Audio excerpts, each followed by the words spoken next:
Hello दोस्तों, आपका भी IS सर्वोदय में स्वागत है। आज हमारा 25 दिसंबर है। आज आप लोग को आज हमारा 25 दिसंबर है। तो आज क्रिसमस डे भी है। आपको क्रिसमस डे की ढेर सारी शुभकामनाएं। और एक और है सुशासन दिवस। अटल बिहारी वाजपेयी जो हमारे हैं सर हैं, उनका जन्म दिवस भी है। उन्हीं के जन्म दिवस के उपलक्ष्य में हम लोग सुशासन दिवस मनाते हैं 25 दिसंबर को। तो ये उनका जन्म दिवस भी है। ठीक है, चलिए हम आगे चलते हैं आज के इस टॉपिक की ओर। कृपया आप लोगों से ये गुजारिश रहेगा कि आप लोग शेयर और सब्सक्राइब जरूर करें। इससे क्या होगा कि आपको आने वाले जो भी नोटिफिकेशन होंगे आपको आसानी से प्राप्त हो सके। जो भी आगामी अगर आप एग्जाम देने जा रहे हैं 68, 69, 68 का जो आगामी एग्जाम है 12 फरवरी, 69 UPPCS UPSC, तो ये शेष जो भी एग्जाम आगे आप देने जा रहे हैं तो उसके लिए आपके बहुत इंपॉर्टेंट न्यूज़ होगा आपको ये। ठीक है, चलिए हम लोग चलते हैं इससे कि मथुरा की शाही मस्जिद गाह का होगा निरीक्षण। इसमें क्या हुआ है, इसकी अगर बात करें पहले, इसमें क्या मतलब विवाद क्या हो रहा था पहले से, बेसिक चीज़ें अगर जानेंगे इसमें, तो मथुरा के सिविल कोर्ट ने इस तरह की मांग वाला एक बात निरस्त कर दिया था। अदालत का ये कहना था 1991 की बात है कि पूजा स्थल जो अधिनियम है उसके तहत ये कहा गया था कि किसी भी धार्मिक स्थल का प्रकृति में बदलाव नहीं किया जा सकता है। हालांकि मामले में अलग अलग न्यायालयों में 10 वाद और लंबित हैं। इसमें ये पुराना बात में करा। इसमें एक चीज़ समझने को है कि निरीक्षण और सर्वेक्षण में अंतर क्या होता है। यहाँ पे है निरीक्षण और सर्वेक्षण में अंतर बोला जा रहा है। इसका मतलब क्या होता है, जो वरिष्ठ अधिवक्ता जो वकील हैं मधुबन दत्त चतुर्वेदी ये कहते हैं कि न्यायालय ने जो आदेश दिया वो निरीक्षण का है। निरीक्षण में हम किसी भी स्थान की यथास्थिति का रिपोर्ट तैयार करते हैं और संबंधित न्यायालय में प्रस्तुत करते हैं। मगर सर्वेक्षण में क्या करते हैं कि सर्वेक्षण में हम तथ्यों को जुटाते हैं, या हम कह सकते हैं उक्त स्थान पर किसी विशेष वस्तु की तलाश करते हैं। न्यायालय ने जो आदेश दिया वो निरीक्षण से संबंधित है। ये समझ में आ गया चीज़ें कि निरीक्षण और सर्वेक्षण में क्या अंतर है। चलिए, ये चीज़ें समझ में आ गया चाहिए। ये पुराना न्यूज़ है आपका, लेकिन ये चर्चा में अभी है। ठीक है, इसलिए हम समझना जरूरी था।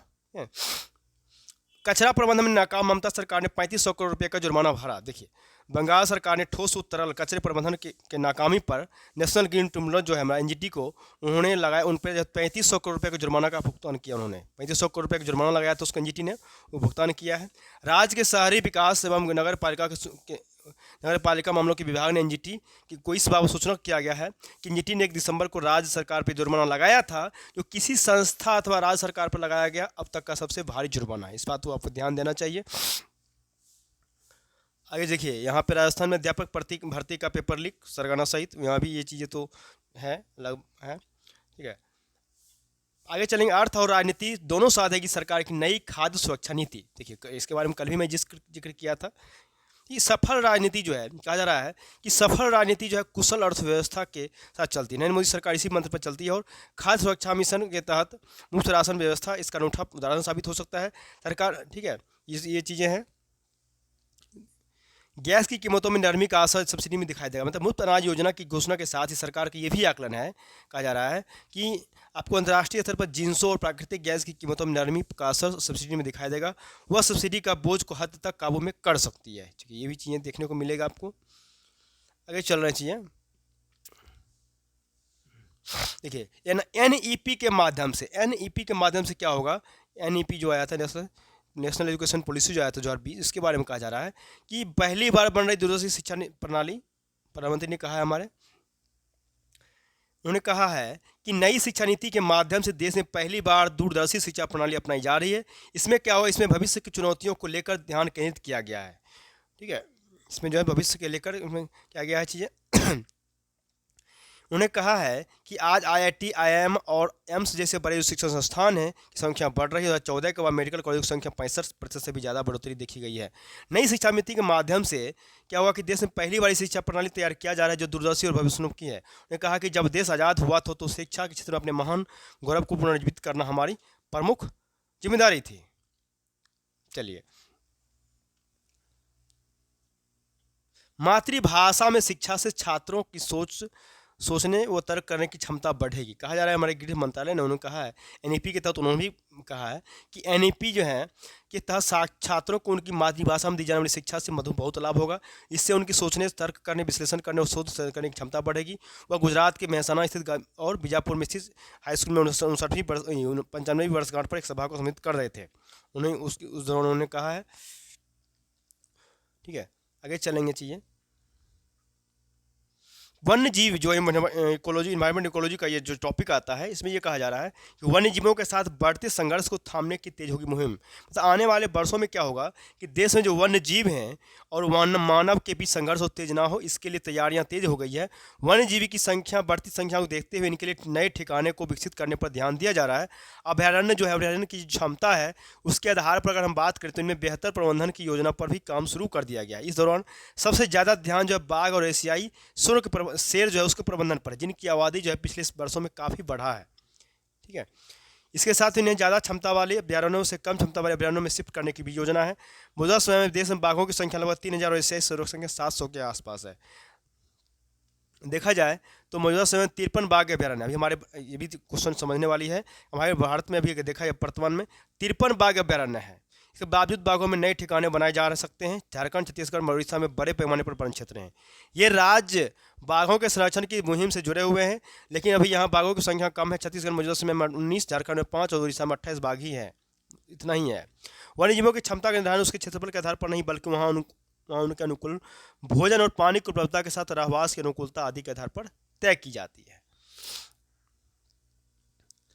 चला जाए आगे, अगर देखा जाए सुशासन व सामाजिक सशक्तिकरण का था अटल का जीवन दर्शन। ठीक है, तो अटल बिहारी वाजपेयी को जन्मतिथि सुशासन दिवस की पूर्व संध्या पर राष्ट्रपति रामनाथ कोविंद ने उनके व्यक्तित्व पर प्रकाश डाला। उन्होंने कहा कि सुशासन और सामाजिक सशक्तिकरण और समरसता का अटल जी का जीवन दर्शन था। इस बात में भी प्रसन्नता जताई कि देश का वर्तमान नेतृत्व अटल बिहारी के पदचिन्हों पर ही चल रहा है। India foundation for India habitat centre में सुशासन के माध्यम से सामाजिक सशक्तिकरण वाजपेयी की शैली विषय पर आयोजित व्याख्यानशाला में मुख्य प्रवक्ता जो है रामनाथ कोविंद ने कहा कि यह विषय हमेशा प्रासंगिक रहेगा। अटल जी ने अंत्योदय के दर्शन को कार्य रूप कर देने में विश्वास रखते थे। समाज के जो गरीब और वंचित वर्ग हैं उनके लिए चिंतित और सक्रिय रहते थे। एक जनसेवक, राजनेता और प्रधानमंत्री के रूप में उन्होंने जो देश को दिया है उसे एक व्याख्यान में नहीं कहा जा सकता है। सुशासन तो उसका एक मात्र एक आयाम है। अटल बिहारी वाजपेयी को सार्वजनिक रूप से अगर देखा जाए, सार्वजनिक जीवन की पाठशाला बताते हुए पूर्व राष्ट्रपति ने कहा कि उनके ऊपर भी अटल का व्यापक प्रभाव था। उनके विचारों ने भी जनसेवा के लिए प्रेरित किया। कुछ प्रसंग सुनाते हुए बोले कि राष्ट्र धर्म को वाजपेयी ने हमेशा दलगत राजनीति के ऊपर रखा। समानता और सामाजिक समरसता के प्रति वह तन मन धन से समर्पित थे। बाबा साहेब अम्बेडकर जो हैं, बाबा साहेब भीमराव अम्बेडकर के प्रति उनके मन में अगाध श्रद्धा थी। वाजपेयी के कार्यकाल में ही संसद में बाबा साहेब का पोर्ट्रेट लगा दिया गया था। अलग से अनुसूचित जनजाति आयोग गठित किया गया। उड़ीसा के गरीब जो है के लिए 7 सूत्रीय गरीब उन्मूलन कार्यक्रम बनाया गया था। देखिए, ये सब सारी चीज़ें काम हुआ था उसमें। आगे अगर बात करें नेक्स्ट टॉपिक की, कहा 3 गुना ज़्यादा आए हैं ड्रोन। मतलब पंजाब में गत वर्ष मुकाबले अगर देखा जाए, कहा जा रहा है कि एक चुनौती बन गई, पंजाब में ड्रोन की बड़ी चुनौती बन गई। पाकिस्तान से लगातार ड्रोन के हथियार और नशीले पदार्थ पंजाब भेजे जा रहे हैं। सीमा सुरक्षा बल जो बीएसएफ है, बीएसएफ के जो जवान हैं कि पाकिस्तान के हर करतूत का मुंहतोड़ जवाब दे रहे हैं। इसके बावजूद सीमा पर जो आने वाले ड्रोन हैं, ड्रोन की संख्या बढ़ रही है। पाकिस्तान की नापाक इरादों का पता इस बात से लगता है कि इस वर्ष सीमा पार से लगभग 190 ड्रोन भेजे गए हैं। पिछले वर्ष के मुकाबले साल 3 गुना ज़्यादा भारतीय ड्रोन भारतीय सीमा में घुसे हैं। अधिकारियों के कहना है कि यह बड़ी चुनौती है, लेकिन अब बड़ी संख्या में पाकिस्तान के प्रयासों को नाकाम किया जा सकता है। और धुंध के मौसम में पाकिस्तान में बैठे नशा व हथियार तस्कर जो हैं सक्रिय हो जाते हैं। 190 टोटल ड्रोन आए हैं इस साल 2022 में, देखा जा रहा चाहिए। अब ड्रोन क्या है तो इस बार समझेंगे। कहा जा रहा है ड्रोन तकनीक, एंटी ड्रोन तकनीक। बीएसएफ ने इस बार एंटी ड्रोन तकनीक का विकसित किया है। अमृतसर सभी सेक्टरों में यह तकनीक ट्रायल बेस पर है। लेकिन इस तकनीक के जरिए क्या कर सकते हैं, हमने अधिकतर ड्रोन पकड़े जा रहे हैं। कौन सा तकनीक? एंटी ड्रोन तकनीक के माध्यम से हमने अधिकतर ड्रोन पकड़े गए हैं। ज़्यादातर ड्रोन जो है रात को ही भेजा जाता है। जो पाकिस्तान से जो ड्रोन भारत आते हैं तो ज़्यादातर ड्रोन जो रात में ही भेजा जाता है। वो इनकी आठ मिलते ही बीएसएफ जवान इरलू बम, रोशनी फैलाने वाले बम दागते हैं। इस बम से अंधेरे में ड्रोन साफ दिखाई देता है। इसके बाद इस पर फायरिंग की जाती है। इसके अलावा hand hold thermal imager long range version वाले कैमरों की मदद ली जा रही है। इस चीज़ें को देखना चाहिए। ठीक है, आगे हम चलेंगे तो क्या जरा सीबीआई ने कहा कि दिशा सैलियन मामले की जांच कभी की ही नहीं। मतलब स्पष्ट सीबीआई ने स्पष्ट कर दिया है कि उसने दिशा साल्यान मामले की जांच कभी की ही नहीं, ना ही इस मामले में जांच उसे कभी सौंपी गई। इसलिए उसे इस मामले में उसके निष्कर्ष की बात नहीं की जानी चाहिए। सीबीआई के केंद्रीय कार्यालय की ओर से इस पर सफाई शनिवार को दी गई है, क्योंकि पिछले कुछ दिनों में महाराष्ट्र राजनीतिक गलियारों में यह चर्चा चल रही थी कि सीबीआई ने दिशा की मौत को एक दुर्घटना करार दिया। इसलिए इस मामले की जाँच अब मुंबई पुलिस द्वारा नहीं की जानी चाहिए। अगर देखा जाए न्यूज़ के हिसाब से आगे, तो आपका कुछ खास चीज़ें देखिए, इंपॉर्टेंट जो है आपका ऐसे इसमें आपका है इकोनॉमिक्स वाले पेज में है कि पोर्टल पर मिलेगी रिपेयरिंग की पूरी जानकारी। मतलब केंद्रीय जो राष्ट्रीय उपभोक्ता दिवस के मौके पर उपभोक्ता हित में कई पहल शुरू किया गया है। इसमें कहा जा रहा है कि आपको इसमें राइट टू रिपेयर पोर्टल भी शामिल है। केंद्रीय खाद्य उपभोक्ता मामलों के मंत्री पीयूष गोयल ने शनिवार को इस पोर्टल की शुरुआत किया है। इस पोर्टल उपभोक्ताओं को अपने क्या होगा, तो उत्पादों की मरम्मत यानी रिपेयरिंग से जुड़ी सारी जानकारी मिल जाएगी। मतलब राइट टू रिपेयर जो पोर्टल है हमारा, वो मैन्युफैक्चरिंग कंपनियां उपभोक्ताओं के साथ अपने उत्पादों की मरम्मत से जुड़ी पूरी जानकारी साझा करेंगी। इस जानकारी के आधार पर उपभोक्ता अपने खराब उत्पादों की मरम्मत खुद या अन्य कारीगर से करा सकेंगे। उन्हें मैन्युफैक्चरिंग कंपनी पर निर्भर नहीं रहना पड़ेगा। शुरुआत में इस पोर्टल पर मोबाइल फोन, इलेक्ट्रॉनिक और टिकाऊ उपभोक्ता उत्पाद और वाहन और खेती से जुड़े उपकरणों की मरम्मत से जुड़ी जानकारी उपलब्ध होगी। कहा जा रहा है इसके अलावा केंद्रीय मंत्री पीयूष गोयल ने एनटीएस के मोबाइल ऐप और दिल्ली में राष्ट्रीय उपभोक्ता ऐप हेल्पलाइन केंद्र के नए भवन की भी शुरुआत किया है। आगे अगर बात करें यहाँ पे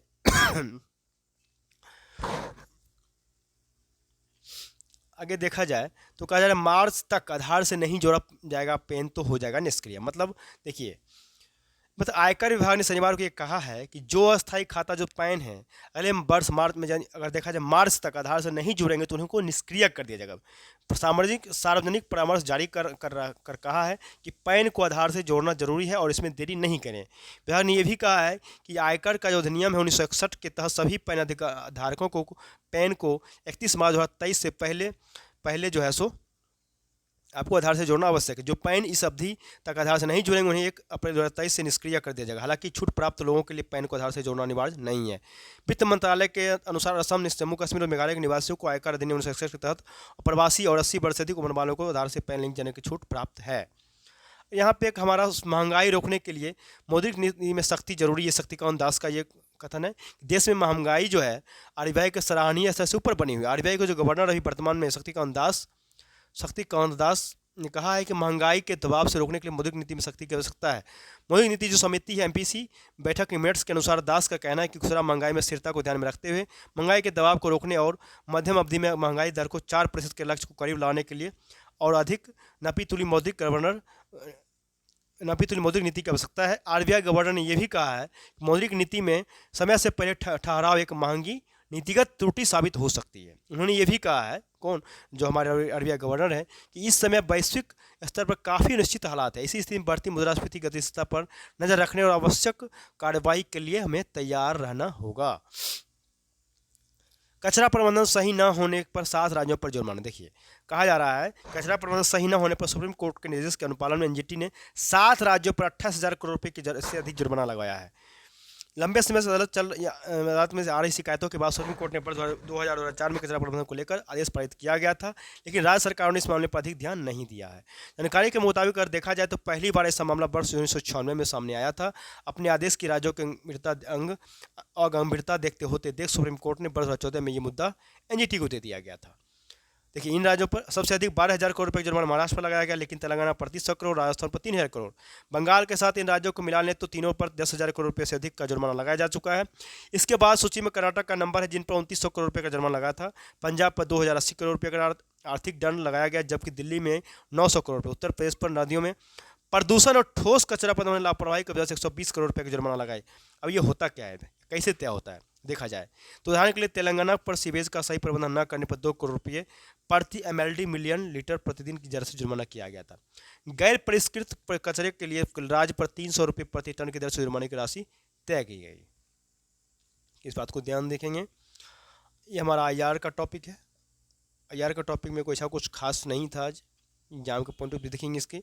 ये सानिया जो है उन्होंने जो नेशनल डिफेंस एकेडमी की परीक्षा पास कर इतिहास रच दिया। उन्होंने फ्लाइंग विंग में महिलाओं के लिए आरक्षित सीटों सहित 19 सीटों में दूसरा स्थान मिला। इस तरह के उनके फ्लाइंग फाइटर पायलट बनने का रास्ता खुल गया। वह एनडीए से पास आउट होकर देश की पहली, देखिए ये पीटी का ये क्वेश्चन हो सकता है कि उन्होंने देश की पहली मुस्लिम महिला फाइटर बन जाएंगी।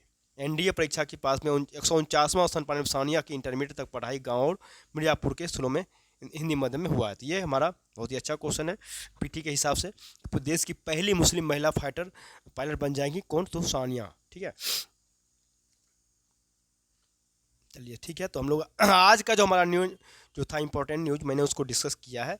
आप इसको भाली भांति जो है शुरू से लास्ट तक जरूर देख लेंगे चीज़ें, और उसको नोट कर लेंगे चीज़ें, और इसको शेयर और सब्सक्राइब जरूर करेंगे। उस वीडियो को शुरू से लास्ट तक जरूर देखें। आप लोग शेयर और सब्सक्राइब नहीं करते हैं, कृपया आप लोग से गुजारिश रहेगा अब शेयर और सब्सक्राइब जरूर करें। और बाकी आगे हम लोग फिर सेशन देखते हैं चीज़, आगे हम करंट अफेयर्स का वो जल्द हम स्टार्ट करने जा रहे हैं। सेशन स्टार्ट होगा आपका बिहार का भी चाहिए हम लोग, पर महीने के हिसाब से जो बीपीएससी एग्जाम है आगामी, एसआरपी को एग्जाम को देखते हुए हम लोग सेशन वो जल्द आने जा रहे हैं। एसआरपी पीटी को लेकर अलग से आपका बिहार स्पेशल का करंट जो है वो भी उनको ये भी सेशन स्टार्ट होगा बहुत जल्द, तो इस पर आप ध्यान देंगे हम लोग, ठीक है। और आप लोग तैयारी करते रहेंगे, ठीक है। चलिए हम लोग ठीक फिर नेक्स्ट सेशन में मिलते हैं, तब तक के लिए बहुत बहुत धन्यवाद।